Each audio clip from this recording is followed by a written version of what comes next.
¿Qué tal? Saludos, señoras y señores, a todos. Muy buenas tardes, tengan ustedes. Hoy ya es jueves. Hoy es jueves ya. Fíjense cómo ha corrido la semana. Una semana en la que, bueno, desde que este programa empezó el lunes, pues hemos ido haciendo un recorrido. Es nuestra obligación y también nuestra devoción por la actualidad de Linares. Hoy vamos a seguir haciéndolo aquí en Linares TV. A las 6 de la tarde, hora en la que también comienzan los magazines en las televisiones hermanas de PTV en Córdoba, Granada, Málaga y Sevilla y, por supuesto, Linares.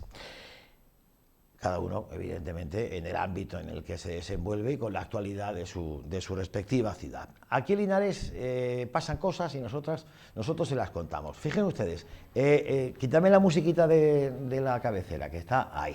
Perfecto. Digo que pasan cosas y nosotros pues nos encargamos de contárselas. Miren ustedes, el próximo domingo, por primera vez, esto es algo novedoso, no sé si ha tenido críticas o no, alguna habrá habido, no lo sé, pero el próximo domingo, por primera vez, una imagen mariana, la Virgen del Rosario, va a acceder al Campo Santo, al cementerio, al interior del cementerio, porque la Hermandad del Prendimiento pues tiene su Rosario de la Aurora y este año, como homenaje a las víctimas del COVID, pues la Junta de Gobierno ha decidido, tiene todos los permisos, que ese Rosario de la Aurora traslade a la Virgen del Rosario al cementerio de San José.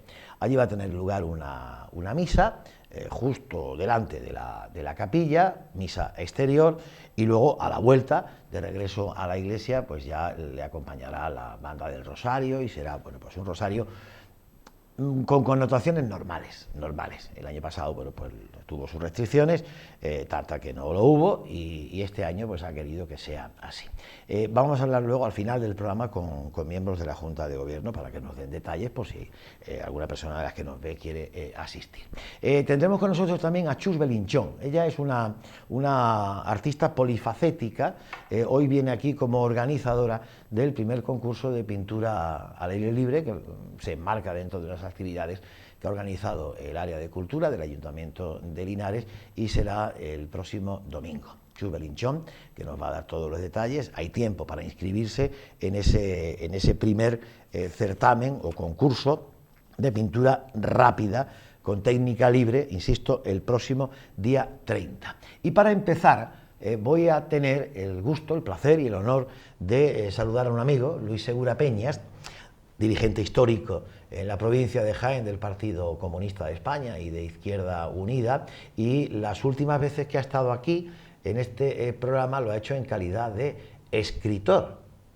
¿Recuerdan un libro que publicó Luis Segura no hace mucho tiempo, que era Comunistas en Tierra de Olivos? Y ahora viene, no sé si será una continuación de la saga, no tiene nada que ver los olivos con las minas, pero ahora nos viene a presentar este libro que se llama Comunistas en Tierra de Minas, historia del Partido Comunista de España en la comarca de Linares, la Carolina y Bailén, 1921-1994. Amigo Luis, buenas tardes. Buenas tardes. Me alegro mucho de verte. Muchas gracias. ¿Cómo estás? Bien, bueno, estamos resistiendo, bien, sí. Estamos bien. Licenciado en Derecho, bibliotecario universitario jubilado. Eso es. Llegó su momento. Llegó su momento. después de muchos años, y ahora ya supongo que dedicado casi exclusivamente a escribir, a investigar, y todo lo que investiga a plasmarlo en libros. Eso es, llevo unos años en esto, desde que me jubilé en el año anterior, no en este, en julio del año anterior, pues con un poquito más de intensidad. Pero bueno, también me ocupa otras cosas, ¿no? Porque la verdad es que uno no tiene mucho tiempo para aburrirse, ¿no? Yo no me aburro, la verdad, ¿no? Pero sí, estoy se aburre porque quiere, ¿eh? Bueno, hay gente de todo, ¿no? Yo respeto todo, pero a todas las personas, pero no, la verdad es que yo no me aburro, ¿no? Y en los últimos tiempos, efectivamente, estoy dedicándome a investigar la historia del Partido Comunista de España en nuestra provincia. ¿Y qué recoge este libro? Yo he leído la sinopsis. Bueno, viene a plasmar cómo fueron apareciendo los llamados movimientos obreros en esa época en la que, bueno, el esplendor de las minas de Linares en el siglo XIX, bueno, pues empezaron a venir capitales extranjeros y demás, y es cuando empiezan a surgir esos movimientos, ¿no? Efectivamente, Linares y la comarca, desde la segunda mitad del siglo XIX, pues ha sido una especie de isla industrial y minera en el contexto de una provincia agrícola, ¿no? Al calor de la actividad minera, pues se implantaron algunas empresas de capital extranjero, otras españolas, y eso generó un potente movimiento obrero desde el principio. Y las organizaciones obreras históricas pues se implantaron aquí al calor de esa realidad, ¿no? ¿Cuáles son las organizaciones obreras históricas? Pues el Partido Socialista Obrero Español, la Unión General de Trabajadores, la CNT y el Partido Comunista de España, ¿no? Yo he tratado de investigar la otra historia de Linares, que normalmente no se dice nada de ella, desde 1921 hasta 1994. Es un periodo amplio y la principal dificultad que he encontrado ha sido sistematizar la información, ¿no? Porque información hay mucha, hay que buscarla desde luego, pero información hay mucha. El problema más gordo que yo he encontrado es darle un sentido narrativo a esa cantidad de información, ¿no? Y en eso hemos estado 2 años y medio. Antes estuve 3 años en el anterior trabajo, que era de ámbito provincial, y al calor de aquel trabajo, cuando yo estaba haciendo aquel trabajo, pues sentí la necesidad de profundizar más en lo que era la sociedad linarense y el Partido Comunista de España en ella, en concreto en los antiguos municipios, en los municipios del antiguo distrito minero de Linares la Carolina, ¿no? En concreto, el trabajo abarca el estudio histórico del PC en los municipios de Linares, Bailén, La Carolina, Vilche, Baños, El Centenillo, Guarromán, Santa Elena y Carbonero. Sí. ¿Tú piensas en un determinado lector cuando escribes? Quiero decir, ¿cuál es qué perfil tiene el público lector potencial de este libro? Porque se habla de historia, se habla del Partido Comunista, la historia del Partido Comunista, un partido histórico, ¿no? como el PC. ¿Es un libro para todos? Bueno, en principio sí. Lo que pasa es que me suelen decir algunos amigos, es que hacen muy mala difusión de tu propio trabajo. Pero bueno, yo tengo que decir que es un libro que, bueno, los libros de historia, si son rigurosos, y yo he pretendido que lo sea y creo que lo es, pues incorporan cantidad de nombres y de fechas en la narración que pueden hacerse un poquito pesados si una persona pues no tiene mucho hábito de lectura, ¿no? Pero yo creo que eso se puede compensar con que por primera vez, porque es el primer estudio de este tipo que se hace en Linares y en la comarca, por primera vez se estudia una organización obrera que ha sido antecedente o precursora de muchísimos de los problemas que tenemos, ¿no? Entonces, o que se ha dedicado a estudiar y a combatir muchísimos de los problemas que tenemos en estos momentos, ¿no? Y yo creo que en principio efectivamente lo puede leer cualquier persona. Bueno, yo he recibido testimonios del anterior trabajo de la historia del PC en la provincia de Jaén que no me podían imaginar, ¿no? Testimonios no solo de aquí, de la provincia, sino nietos de dirigentes del PC que estuvieron en la provincia de Jaén y que me han escrito, ¿no? Desde Valencia o desde otros sitios, ¿no? Y entonces, en principio, cualquier persona puede, lógicamente, leer esto, ¿no? Pero, repito, como es un libro de investigación, no un libro meramente de divulgación, pues hay que tener un poquito de paciencia, ¿no?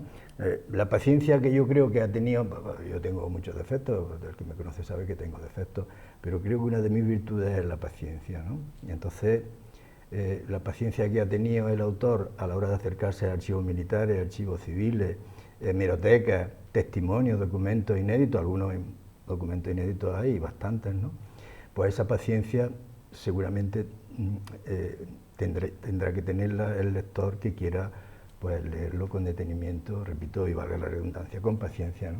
¿Por qué aparecen los movimientos obreros en aquella época? O sea, ¿ya había una vulneración de derechos quizá por parte de las empresas a los trabajadores para que surgiesen esos movimientos? Claro, el movimiento obrero nace en Europa y en otros sitios en el siglo XIX, ¿no?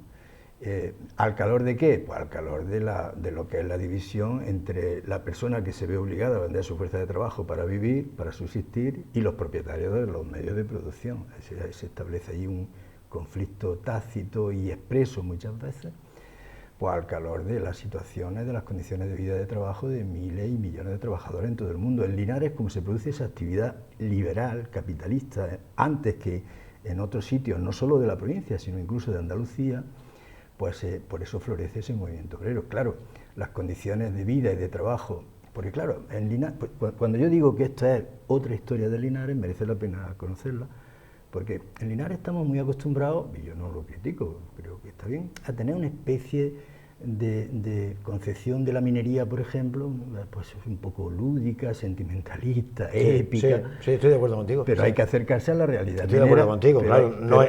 No era oro todo lo que reducía. Pero hay que acercarse a la realidad de cómo eran las viviendas de los mineros, cuál era su salario, sus condiciones de vida, los accidentes.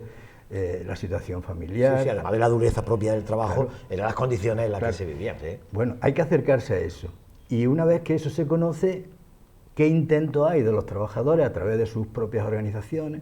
Y el PC fue una de ellas, a tratar de combatir eso, ¿no? Pero el libro no habla solo de la época del esplendor minero de Linares, el libro llega hasta 1994. El último capítulo estudia, por ejemplo, he estudiado yo la crisis de Santa Ana desde la perspectiva del PC. Sí, en 94 que pasó muy poco, o sea, claro, antes, 3 años antes se había cerrado la última mina, ¿eh? Efectivamente, en el año 91 se cerró la última mina. Pero repito que, aunque el título es Comunista en Tierras de Minas, es una trayectoria del partido comunista hasta 1994, se estudia la guerra civil, la clandestinidad, los años 60, los años 50, es decir, que todo ese periodo también se estudia, y no tanto ya por la actividad minera, sino por otra actividad económica, cómo nace Comisiones Obreras aquí en esta comarca, cuál fue el papel del Partido Comunista en el nacimiento y desarrollo de Comisiones Obreras, o cosas tan curiosas que le puede interesar a muchos lectores, es que la Pirenaica, la emisora de radio clandestina del PC, que era la única emisora clandestina que existía, desde aquí se escribieron cartas. En Madrid, en el archivo histórico del PC, que está custodiado por la Universidad Complutense en virtud de un convenio entre el PC y la Universidad Complutense, pues en el archivo hay más de 15.000 cartas que se dirigieron de toda España a la Pirenaica. Bueno, yo he entresacado algunas de Linares y de la comarca, de gente que escribió a la Pirenaica para que sus problemas laborales se radiaran, se conocieran, porque no había manera humana en aquel momento de que se pudiera conocer la problemática que tenían los trabajadores. No se podían dar ruedas de prensa ni nada de eso, ¿no? Claro, entonces había que aprovechar el medio de difusión que había, ¿no? Claro, entonces, por ejemplo, eso es algo inédito, nunca se ha sacado eso, ¿no? Y otros documentos que me han hecho llegar gente, familiares de personas que lucharon, que eran militantes del PC. En fin, yo creo que se podrán encontrar bastantes cosas, repito, que salen a la luz por primera vez y que constituyen lo que yo he dicho antes. Mi preocupación ha sido, yo creo que merece la pena que el que quiera, por lo menos, conozca otra historia de Linares, la otra historia, que no se suele hablar de ella, ¿no? No se habla nada, es la primera vez que se hace un trabajo de este tipo, de Linares y la comarca, de alguna de las organizaciones históricas que he dicho antes, ¿no? Y que en esa pugna, digámoslo así, entre quienes ofertan el trabajo y quienes lo realizan, el movimiento obrero, no sé qué éxitos consigue, porque hablamos de las condiciones de vida de los trabajadores, si nos ceñimos concretamente a la actividad minera, ¿no? No sé, ¿quién va ganando esas batallas entre empresa y trabajadores? Históricamente se han conseguido muchísimas cosas, voy a decir 2 o 3, porque por la edad que tenemos, pues ya podemos comprobarlo por nosotros mismos y muchísimas personas lo saben. La negociación colectiva fue una conquista de los trabajadores y del movimiento obrero. Antes no existía, es decir, un empresario contrataba individualmente a una persona, y el ejemplo emblemático en la sociedad agraria era que el empresario iba a la plaza del pueblo y escogía a las personas que quería para trabajar ese día. Tú vente, tú también, tú no. Eso eran relaciones laborales individuales. Pero en un momento determinado, y el movimiento obrero industrial sobre todo, pues conquista la negociación colectiva. Representantes de esos trabajadores negocian las condiciones a través de un convenio. Entonces ya no hay una negociación individual, porque claro, si la relación del trabajador con el empresario es solo individual, está mucho más débil. Si es colectiva, está más fuerte. Bueno, las pensiones, pues yo recuerdo cuando no había pensiones. O sea, es que parece que ha existido siempre pensiones. No. O sea, fondo de pensiones no ha habido... No, pensiones públicas existen desde relativamente hace poco, desde el punto de vista histórico, ¿no? De final de los años 60, principios de los 70, otra cosa que se ha conquistado. Yo recuerdo cuando la sanidad no era pública, universal y gratuita para todo el mundo. Las personas que no tenían medios, pues iban a la beneficencia, que atendían a las personas no porque tuvieran un derecho a la sanidad o a la salud, sino por beneficencia, por caridad. Todas esas cosas han sido conquistas de los trabajadores, ¿no? A través de muchísimo tiempo, ¿no?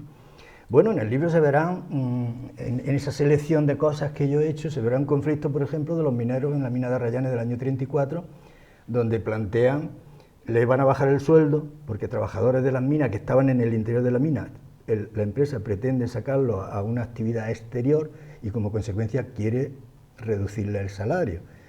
Bueno, los trabajadores se organizan, dicen que no están de acuerdo, incluso las mujeres.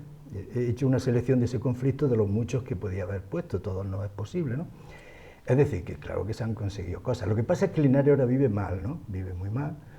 Y entonces todos tenemos esa sensación de que, bueno, que la situación, ¿para qué ha servido tantos años de lucha? ¿Qué se ha conseguido?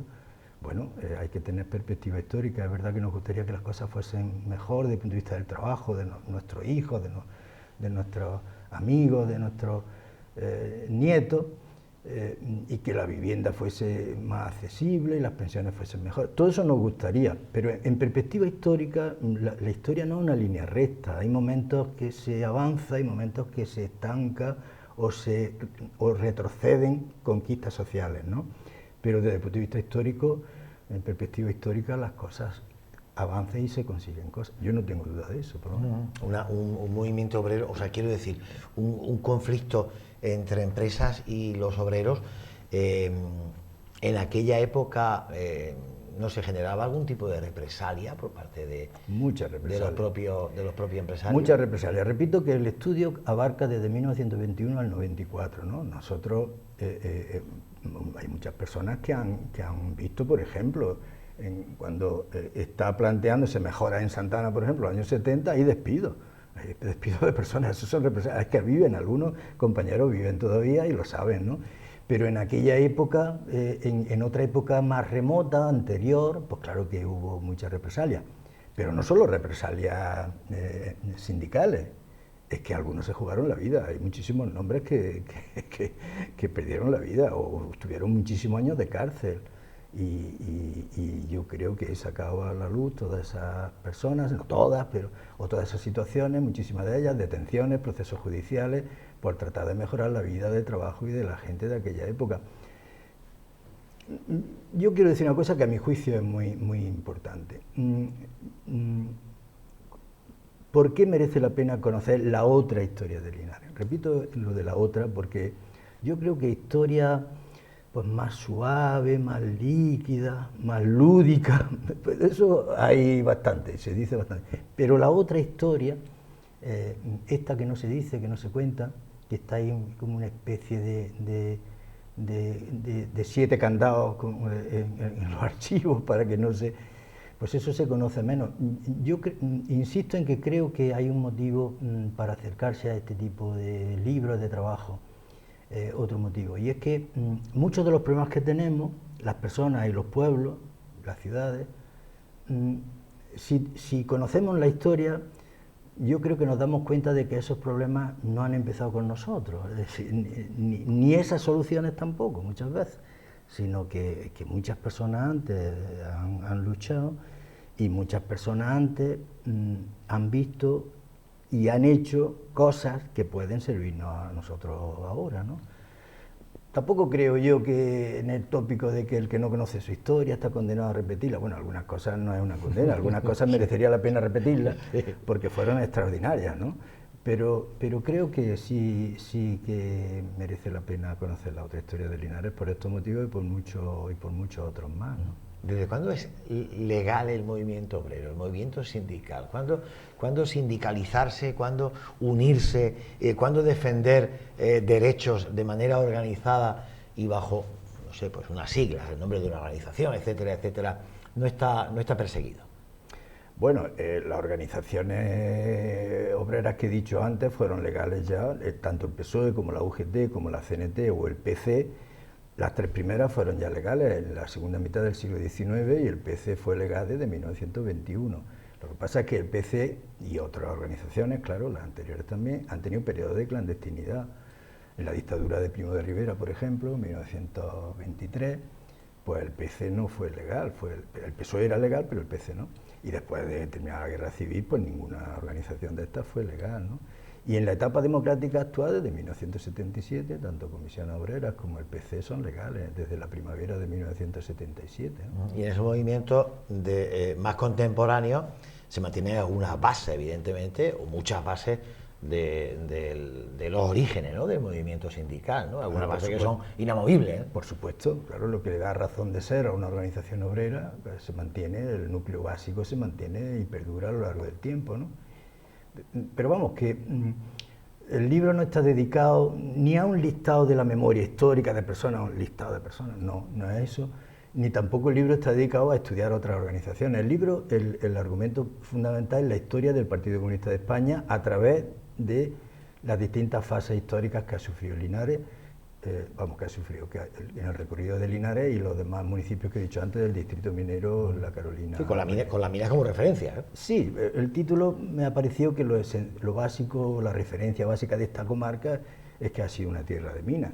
Igual que el otro libro era una tierra de olivos. ¿Por qué? Porque la provincia de Jaén tiene el monocultivo de olivos. Claro, la minería, perdóname, era la gran industria por entonces. Sí, pero que digo, no había otras. Pero que repito que desde que se cerró la última mina, o que incluso antes, cuando empieza el declive minero, el libro se dedica a estudiar la realidad socioeconómica y dentro de ella la trayectoria del Partido Comunista.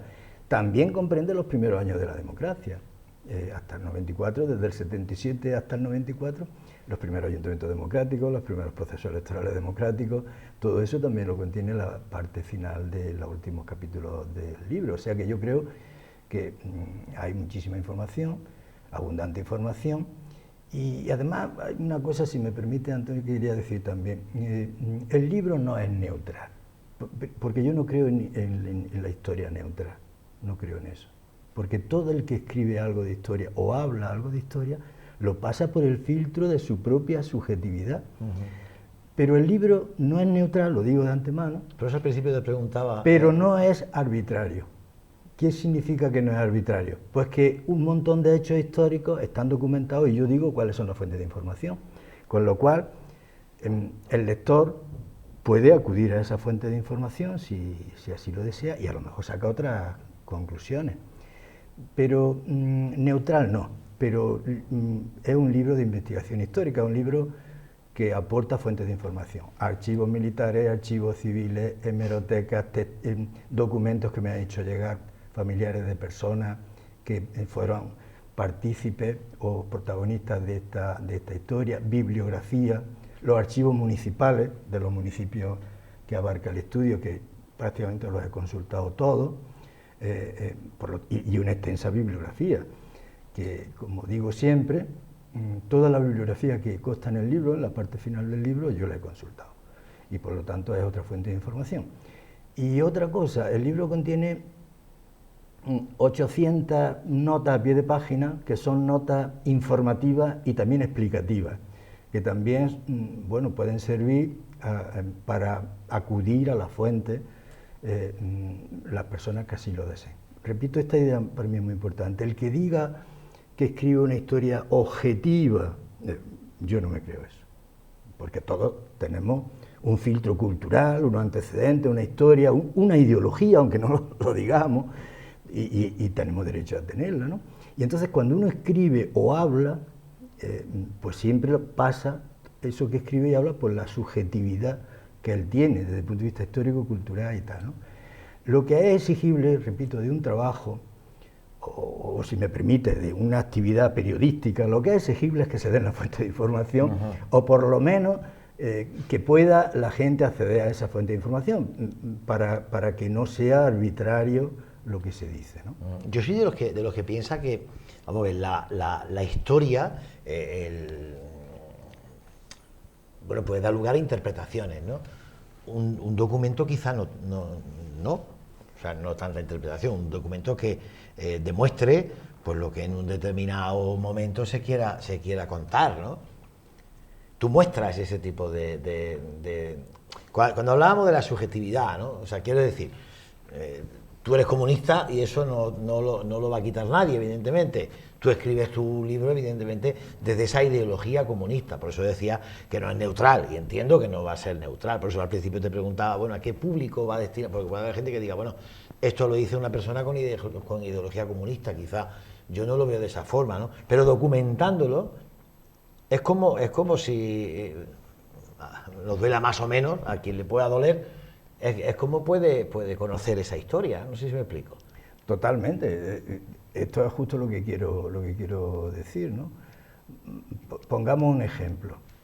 Yo hasta ahora había oído que, por compañeros y por alguna otra gente, que en los años 50, que fue un periodo durísimo, porque la represión después de la Guerra Civil fue muy dura contra los comunistas y los socialistas, y los anarquistas también, pues en los años 50 el partido no estaba organizado en Linares, no había nada.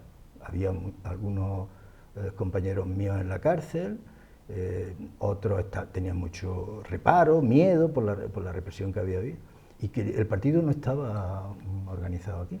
Entonces, y lo he oído decir de algunas personas que son historiadores. Bueno, yo he encontrado algunos documentos en Madrid, en el archivo histórico del PC, con documentos que demuestran que eso no era así, que sí estaban organizados en los años más difíciles y más duros, sí estaban organizados. En el libro aparece cuáles son los documentos, dónde están los documentos. Entonces, lo que quiero decir es que, claro, si yo digo y afirmo, porque creo que estoy en condiciones de hacerlo, el Partido Comunista de España ha estado organizado en Linares desde que nació, en 1921, hasta estos momentos, ininterrumpidamente. Creo que es la única organización histórica que ha estado organizada continuamente, sin interrupción ninguna. Pues hasta ahora yo pensaba que no, y algunos compañeros y algunos historiadores pensaban que no. Bueno, hoy estoy en condiciones de decir que efectivamente ha estado organizada siempre. ¿Pensaba que se había disuelto? Que la represión había sido tan grande que la habían desarticulado. Ajá, totalmente. Sí. Y entonces yo creo que se puede comprobar. Y demuestras que aún en la clandestinidad estaba... En la clandestinidad y en el periodo más duro de la clandestinidad. Claro, y perseguidos. Que eran los años 50, porque claro, en los años 60 también era el PC clandestino, pero ya, bueno, había más movimiento, había más gente y tal. Pero en la década más dura, en los años 50, los historiadores, bueno, y yo, por lo que había oído, pensaba que en esos momentos unos estaban en la cárcel, otros estaban con precaución total de no moverse, no de hacer nada, porque era una imprudencia hacerlo. Pues no, en los años 50 también estaba. Y yo doy nombres y hechos y cosas concretas y documentos que demuestran que no era así. Uh-huh. Lo que quiero decir es, hasta ahora podía decir, si yo hubiera dicho, bueno, el Partido Comunista ha estado organizado de manera ininterrumpida desde 1921 hasta el 94, y dirían, bueno, ¿qué vas a decir tú? Pues eso es subjetivo, estás influenciado, estás tratando de magnificar la heroicidad del partido y tal. No, bueno, no, es que eso se puede demostrar con hechos. Entonces, como se puede demostrar con hechos y con fuentes, pues por eso es tan importante que el libro no es neutral, pero neutral en el sentido de que no creo que nada sea neutral. Yo es que no creo en la historia neutral. Yo no creo en una persona que narre puramente los hechos. No, porque siempre hay apreciaciones, subjetividades, comentarios. Lo que no tiene que ser arbitrario, es decir, tiene que haber una base de fuentes de información que se llama para que se pueda sacar esas conclusiones, y otra persona de esas mismas fuentes puede sacar otras conclusiones, probablemente. Y en esa época, ya para terminar, Luis, en esa época tan dura, aún organizados, pero bueno, es una época de represión, ¿qué actividad tenía el Partido Comunista? Pues tenía, por ejemplo, la actividad de recaudar dinero para las familias de los presos. Las cárceles estaban llenas de presos en ese momento. De Linares hay gente que recaudaba dinero para ayudar a las familias que tenían a sus familiares presos en Burgos, por ejemplo. Y se dice quiénes son y quiénes eran, algunos, yo no he hecho un listado exhaustivo, pero por poner esa es una cosa de las que se hacían. O se hacían también tratar de mejorar el salario en algunos centros de trabajo, o informar de alguna situación, de por dónde iba la situación política, informaban con algunas hojas informativas, con El Mundo Obrero, que se editaba clandestinamente, pero sobre todo, vamos, la recaudación de dinero para ayudar a las familias de los presos. Imagínate lo que es una persona de Linares que está presa en Burgos, es que las conocemos la familia, ¿eh? Y que se montaba en un tren de aquellos que tardaba 2 días en llegar a Burgos. Y cuando llegaban allí a lo mejor no lo dejaban ver a sus familiares, estaban hacinados en las puertas de la cárcel, llevándole comida, ropa, lo que fuese. Todo eso, el viaje costaba dinero, lo que le llevaban costaba dinero, la situación socioeconómica era dura. ¿Y tanto? Entonces, mucha gente del partido se dedicó a recaudar dinero para ayudar a las familias de los presos. Bueno, pues el libro sé que está a la venta en librería Entre Libros, no sé si hay otros puntos además. El libro se puede comprar en Linares, en Entre Libros, desde luego, pero también en internet, tecleando el título Comunista en Tierra de Minas y mi nombre, pues va a salir posibilidad de comprarlo en internet, ¿no? Sale, puedo dar fe de que sale. Y también se puede adquirir, ¿no? En cualquier librería si se encarga. Si no lo tiene la librería, pero uno va a la librería y lo encarga, pues la librería lo pide y se lo trae a uno y tarda 2 o 3 días, tarda 1 o 2 o 3 días. O sea que, la historia está para conocerla y en base a esa historia, bueno, pues seguir actuando, ¿no? Esta concretamente pues se refiere a la historia del Partido Comunista en esa época, 1921-1994, en la comarca minera de Linares, La Carolina y Bailén.